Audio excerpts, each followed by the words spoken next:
A bullet-free smoke break. When Sitting Bull enjoyed a peaceful smoke break in the midst of a constant barrage of rifle bullets. The smoky wisp that leisurely ascended the vivid blue sky matched the calm demeanor of the pipe smoker beneath it. As the swirl dissipated above Sitting Bull's head, a much less tranquil scene swirled around him. U.S. Army bullets kicked up flurries of dust as they pelted the surrounding ground. The stoic Lakota Sioux warrior, however, was determined not to let the intruding projectiles disrupt his smoking pleasure. Not only did he puff the war pipe to the bottom of the bowl, but as the rifle bullets continued to fly, he carefully cleaned it and returned it to its case before strolling away. This incident, although it didn't reek of mental stability, made an indelible impression on both Sitting Bull's friends and enemies. If there had ever been any questions about his unflinching bravery, they were laid to rest on that hot 1877 August day.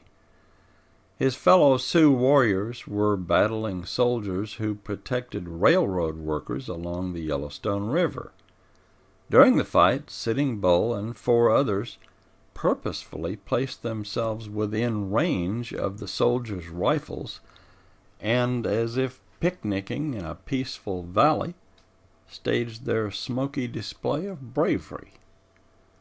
Although his pipe-sharing friends were likely not quite as relaxed as Sitting Bull, they knew he was known for having great medicine and magical powers.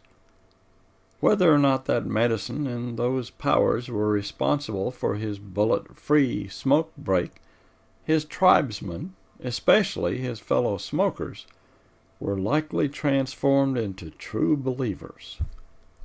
Before exiting the western stage, he would build an enduring legend wrought from a mixture of warm reverence and blood-chilling dread.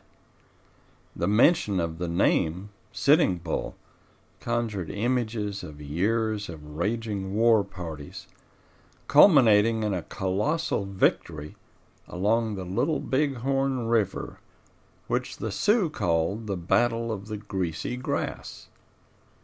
It would also elicit the curious vision of a proud chief circling the Wild West show arenas to a chorus of jeers and hisses, given by secretly respectful admirers.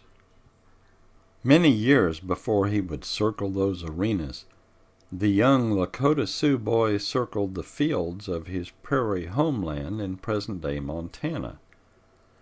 Born with the Lakota name for Jumping Badger, he soon gained a nickname that didn't exactly foretell his eventual legendary status. That nickname, Hunkissy, was Lakota for slow. Actually not meant to be demeaning, it was given to him to describe his careful and unhurried nature. It wouldn't be long, though, before he was considered anything but slow. By the age of 10, Sitting Bull killed his first buffalo, foreshadowing his later reputation as a generous and benevolent chief. He gave the meat to needy elders in the tribe. He joined his first war party at 14 and counted coup on an enemy Crow warrior by stealthily touching him with a coup stick his father had given him. This was considered to be a sign of extraordinary bravery. Following the battle, his father, Sitting Bull, held a ceremony in which he proudly transferred his name to his son, taking the name Jumping Bull for himself. The name Sitting Bull, incidentally, did not signify a resting animal, but a bull stubbornly planted on its haunches to resist outside forces. That name would symbolize the rest of his life. Since his tribe, the Hunkpapa Division of the Teton Sioux, hunted north of the immigration trails, white settlers were not yet part of his early life. Steadily he rose through the tribal ranks, gaining entry into prestigious clubs like the Kit Fox Warrior and Midnight Strongheart societies. The structured comfort of his lifestyle, however, would eventually shatter around him. The first cracks that led to that shattering appeared in the summer of 1863. Suddenly, a new enemy came on the scene.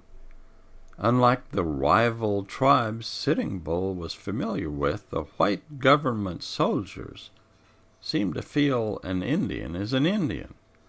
The army retaliated for a series of massacres known as the Santee Rebellion, which had been carried out by several bands of eastern Dakota tribes. Even though Sitting Bull's people had not been involved, they were included in the Army's vicious revenge attacks. As Sitting Bull skirmished with the soldiers that summer, he would help write an early chapter in the chronicles of an inevitable clash of cultures. The Lakota saw the prairie and mountains as their historic homeland, while encroaching settlers and prospectors viewed them as potential towns and gold mines. Due to a series of failed agreements, their raging battles would only grow in frequency and ferocity. At the forefront of many of those battles rode Sitting Bull, firmly rooted in his past and not the least bit interested in altering it. As the pressures of constant battle, thinning buffalo herds, and diminishing Indian territory pushed one chief after another toward surrender, his steadfast resistance became legendary. So did his prophetic visions. Prior to the stunning victory by his massive gathering of followers at the Little Bighorn, Sitting Bull had a vision of U.S. soldiers falling from their horses like dead grasshoppers. Years later, following a bitter surrender, initiated only to save his endangered followers, he had another seemingly prophetic vision. A meadowlark on a nearby hillock suddenly turned and talked to him. "Your own people, Lakotas," the dream bird warned him, "will kill you." About 5 years later, in the early morning of December 15th, 1890, over 40 Lakota agency policemen were sent to arrest him for his support of the controversial ghost dance movement.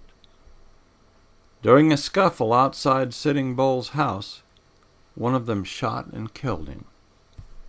Despite his inability to prevent the near extinction of his beloved lifestyle, Sitting Bull never stopped trying. The words he had uttered at his surrender summarized his lifetime resolve.